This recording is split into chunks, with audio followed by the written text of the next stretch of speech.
Hello mga ka-VVS! Kamusta po kayong lahat? I hope na nasa mabuti kayong kalagayan. Alam nyo, sa araw-araw nating pagkayod, ang laging nasa isip natin ay kung paano tayo magkakaroon ng sapat na ipon para sa ating pamilya. Pero paano kung biglang dumating ang isang karamdaman na magpapabigat sa atin? Hindi lang sa physical, kundi pati na rin sa ating bulsa. Napakabigat na isipin, di ba?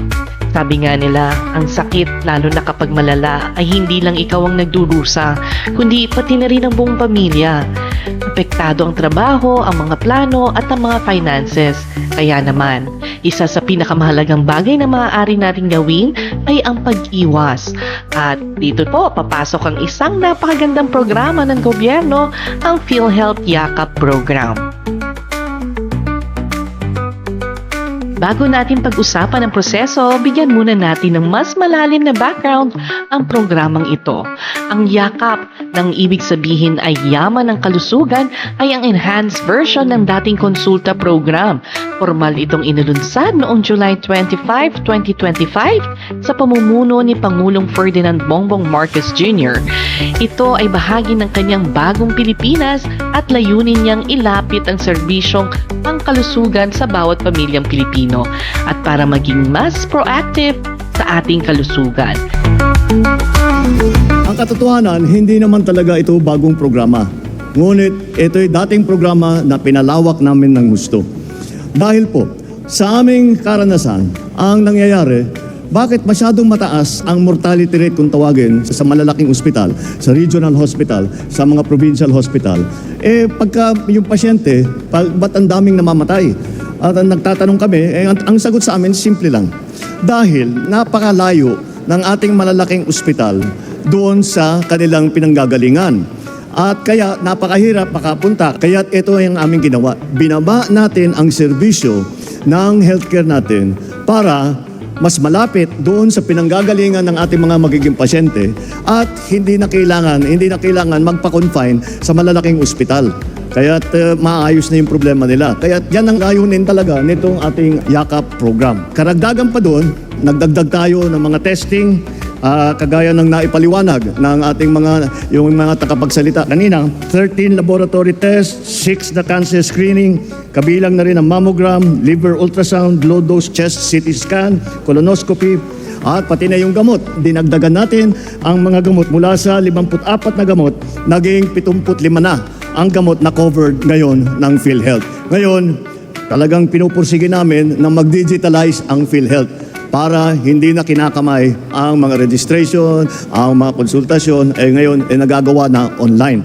Lahat po yan ay sa aming layunin na talagang pagandahin ang healthcare system natin dito sa Pilipinas.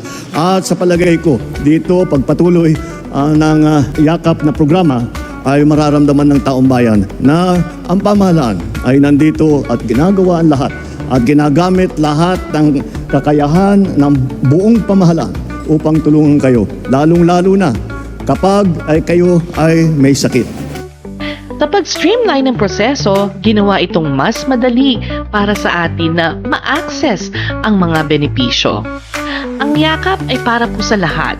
Based sa Universal Healthcare Law, ang bawat Pilipino ay otomatikong miyembro ng PhilHealth. Ibig sabihin, kung ikaw ay Pilipino, pwede kang makinabang dito. Para makasali sa programang ito, napakadali lang po magparehistro. Ang pinakamabisang paraan ay sa pamamagitan ng eGovPH app. I-download nyo lamang po ito sa Play Store o sa Apple Store. Bakit? Dahil sa app na ito, makikita nyo agad ang listahan ng mga PhilHealth Yakap facilities, ang bagong tawag sa mga accredited na hospitals at klinika. Narito po ang simpleng proseso mula konsultasyon hanggang sa pagkuha ng gamot. At nagpapasalamat po tayo kay Ginoong Delio Aceron II, ang Regional Vice President ng PhilHealth, para sa pagbabahagi niya sa atin ng napakalinaw na proseso ng programa. Number 1, magparehistro. Pumili ng isang Yakap provider at magparehistro doon. Pwede itong gawin online sa eGov app. Number 2, magpa-check up. Pumunta sa napili mong yakap provider. Sila ay magsasagawa ng consultation, health risk assessment, at kung kinakailangan, bibigyan ka ng doktor ng request para sa mga laboratory test. Number 3, laboratory test. Gagawin ng mga libreng test tulad ng CBC, urinalysis, FBS at iba pa. Dito matutuklasan kung meron kang sakit na pwedeng maagapan. Number 4, reseta at gamot. Pagkatapos ng check-up, kung may niresetang gamot, bibigyan ka ng doktor ng reseta na may Prescription Security Code o PSC. Dito napapasok ang gamot app o ang Guaranteed and Accessible Medicines for Outpatient Treatment. Tama po, nagsimula lang po ito kahapon, August 21, 2025. Dadalhin mo ang reseta sa PhilHealth accredited na botika at doon mo makukuha ang mga gamot. Tandaan, merong 20,000 pesos na credit line kada taon para sa outpatient medicines. Number 5, walang bayad. Ang pinakamahalaga sa lahat, walang bayad ang lahat ng ito kung gagamitin ang mga PhilHealth accredited yakap facilities at partner pharmacies. Kaya nga po napakaganda nito mga ka-VVS. Ito ay para sa pag-iwas bago pa maging malala ang sakit. Para po itong regular na annual physical exam o APE na hindi mo kailangang magkasakit para lang mai-avail. Mas madaling maaagapan ang mga sakit tulad ng diabetes, hypertension or alta presyon o problema sa baga at puso kung maaga itong matutuklasan. Kung sakaling lumala ang sakit, bukod sa personal na paghihirap, malaki ang magiging epekto nito sa ating kakayahang magtrabaho at kumita at pati na rin sa financial ng ating pamilya. Huwag na po nating hintayin na sumama pa ang pakiramdam natin. Huwag nating sayangin ang ganitong opportunity. Tayo na at magparehistro. Yakapin natin ang ating kalusugan para sa ating sarili at para sa ating pamilya. Nagpapasalamat po tayo sa gobyerno sa paglulunsad ng ganitong programang talagang tumutugon sa pangangailangan ng bawat pamilyang Pilipino.